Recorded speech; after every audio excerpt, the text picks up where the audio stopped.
And now a public service announcement from theNewBee. Hi. If you come across a puzzle box like this, resist all temptation to open it. Even though it promises untold carnal pleasures, never open the box because it will devastate you.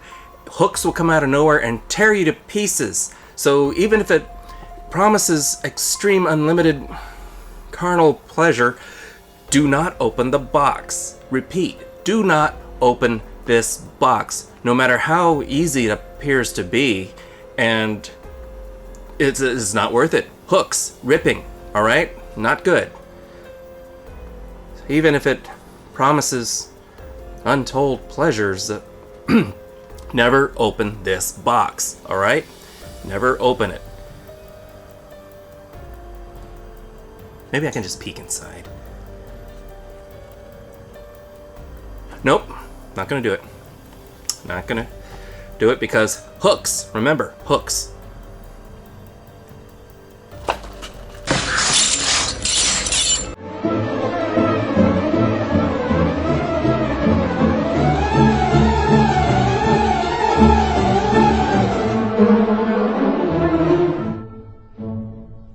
Clive Barker, playwright, novelist, horror mastermind. His novel, The Hellbound Heart, was about a hedonist who opens a mysterious puzzle box that promises unlimited carnal pleasure. Instead, he's tormented by horrifying, extremely kinky demons. Does this sound familiar? It was made into an 80s horror classic. This is Hellraiser. Frank Cotton, puzzle box collector, big spender. Would you like a manicure with that? Please, on the house?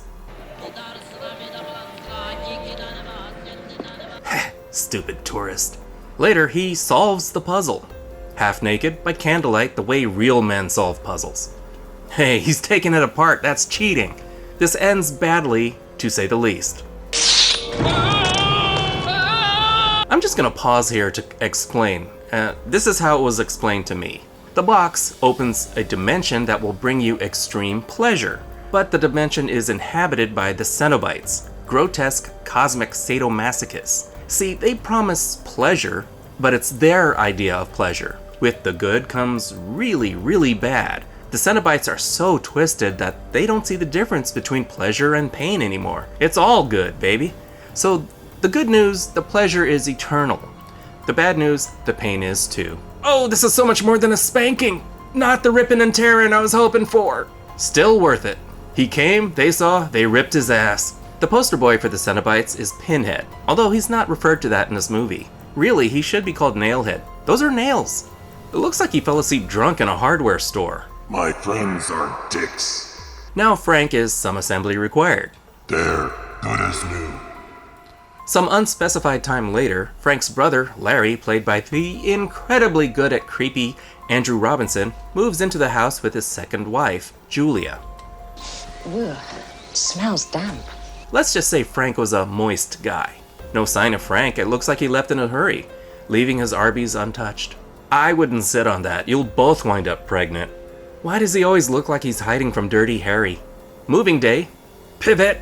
Pivot! This is Kirsty, Larry's daughter from his first marriage. That your daughter? Uh-huh.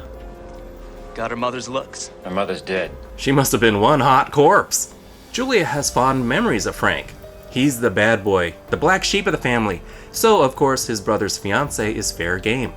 All this time she's pined for Frank's Frank while married to Larry for love? Companionship? Money, it's gotta be money. On her wedding dress, wow. I love how this is edited. Her flashbacks, him moving, they both get nailed. Frank is a guy who has seen it all, done it all. Rule 34, he started that. He was so jaded by ordinary pleasures that nothing satisfied him anymore. That's why he went looking for the box. No, the other box. I'll do anything you want. That was some good D, wasn't it? Larry interrupts Julia's finger puppet audition by bleeding all over the place. Is it deep? Not since Frank. You know me and blood. Boy, are you in the wrong movie. His blood reaches a tiny piece of Frank left behind. The blood resurrects Frank. Mostly. Covered in white goo. That's so Frank. Man, is this a cool scene or what?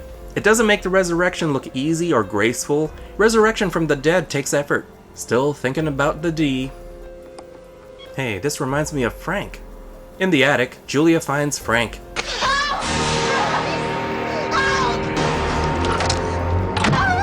Julia, Oh my god, the Cinnabon knows my name!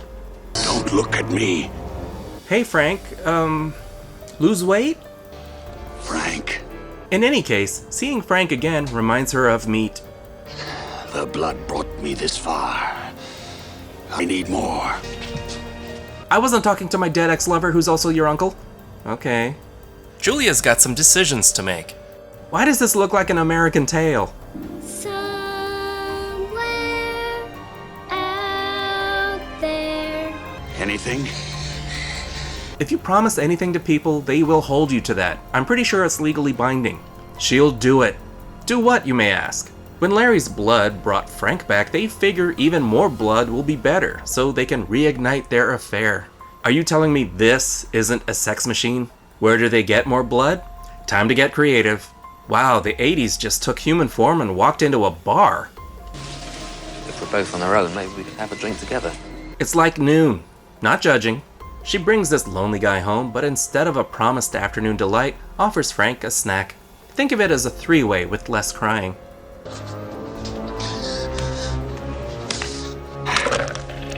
It works a little. This means they need more blood. Every drop of blood you spill puts more flesh on my bones. Well, it's a certain bone she's most excited about. Help me. Then we can be together the way we were before. Kirsty works at a pet store with an all-you-can-eat cricket buffet. Your crickets suck. I'm out of here. Julia snares even more men for Frank, including the real Slim Shady.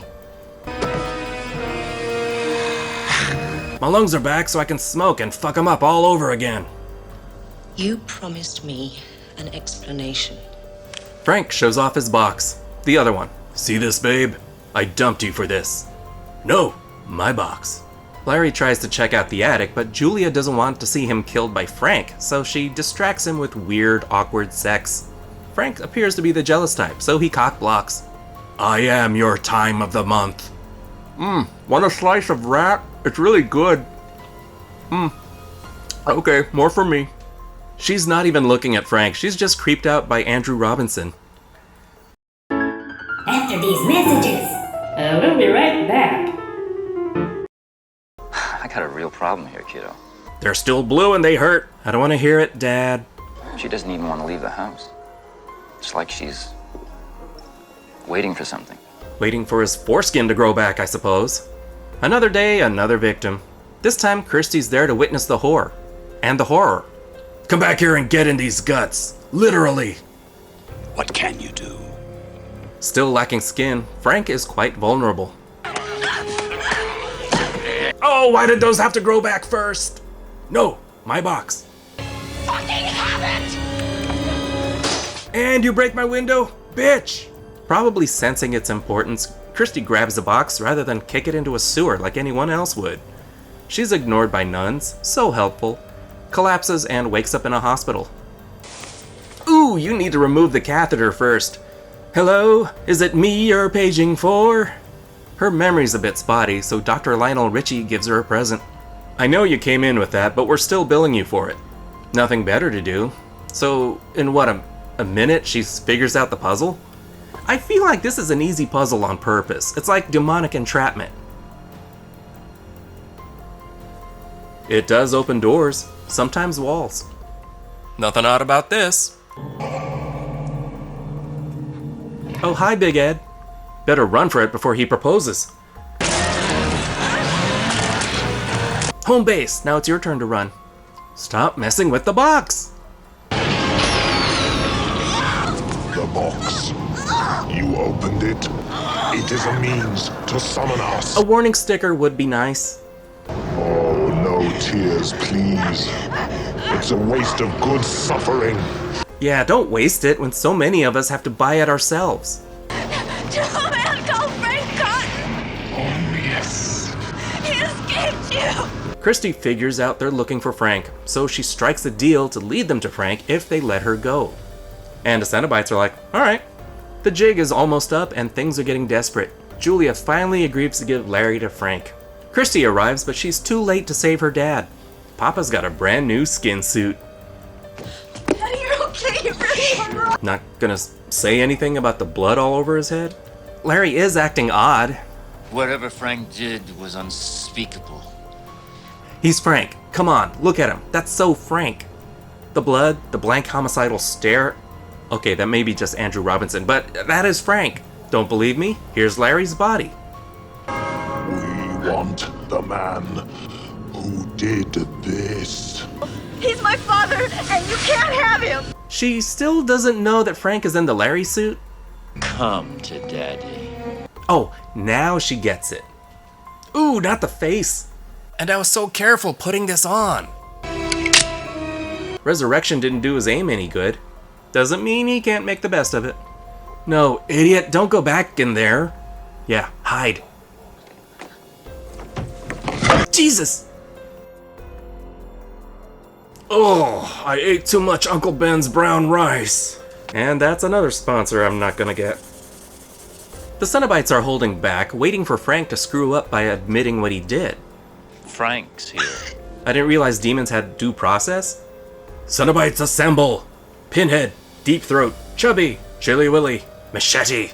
You set me up. You wearing a wire, bitch? They are not happy with Frank escaping them, so they let him have it with more barbs than a Shakespeare fan club. I thought it was a clever joke. That is not what I wrote. Great final words. Jesus wept. Did he? Yeah, but imagine the orgasm he had at the end. But the Cenobites also want Kirsty. To be fair, he never promised not to take her. Then maybe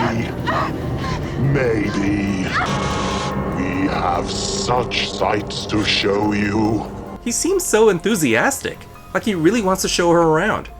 Over here are hooks, chains, froyo bar, more hooks. Her only defense? Reverse the puzzle box. Or you can peel the stickers off. Each move sends another Cenobite back to hell. One more, you forgot about this guy, didn't you? Okay, babe, wanna explain what the fuck that was? Thank God I saved you. So now we're back to where it all started. I don't know if this is the same box, but I would not be surprised if this guy didn't have a whole room of these in the back. That was Hellraiser. Good old-fashioned 80s R-rated horror, not shy about blood, sex, and gore. This is the only Hellraiser movie Barker directed himself, but he wrote a few of the sequels. The idea that someone can be so jaded by life that this is appealing is the true horror here. Think of it as a metaphor for dangerous drugs. Ultimate high, followed by pain. In either case, you're hooked. The Cenobites have relatively little screen time, but they make the most of it. This isn't for your eyes. Their appearance is so off-kilter, so off-putting that they make you squirm by their mere presence. Keeping with the drug metaphor, these are junkies who were consumed by their addictions, who hang out with other junkies, eager to meet more people to get high with. They're not out to kill explicitly. They want to share their pleasures, and it just happens to hurt like a mother. There's a lot of addiction in this movie. Even Julia is addicted to vitamin F. F as in Frank and not... Actually, that works both ways. She devotes herself to him even when he rejected her for not being enough. It's never enough. I'll do anything you want. Speaking of creepy, the movers are creeps. Even the hospital staff seemed off. To keep things from feeling too normal, even the father, a relatively innocent character caught up in all this, is played creepily. When Frank takes over his skin, he is not much different, but this is a needless reveal when they telegraph it so much. For Clive Barker's directorial debut, it's well done. He had a low budget, some of the effects don't exactly hold up, but they're used so effectively and economically. We're given fleeting glances of things that won't hold up to scrutiny. You're not distracted by the effects, so you're more open to it. But we do linger on things that would make the audience uncomfortable. It sets a mood, an atmosphere of unsettling dread. As far as horror movies go, there's a lot of story going on. A lot of backstory, relationships that fleshes out and builds, which makes the movie more than a splatterfest. It's almost like a soap opera. Even when there's a parade of victims, there's a reason, motivation, and consequences. It's not entirely about the gore or the horror. The interpersonal drama between Frank and Julia keeps it engaging.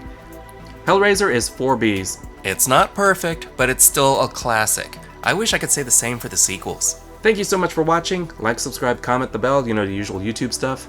This is theNewBee, and I'll see you later, kids. Toodles!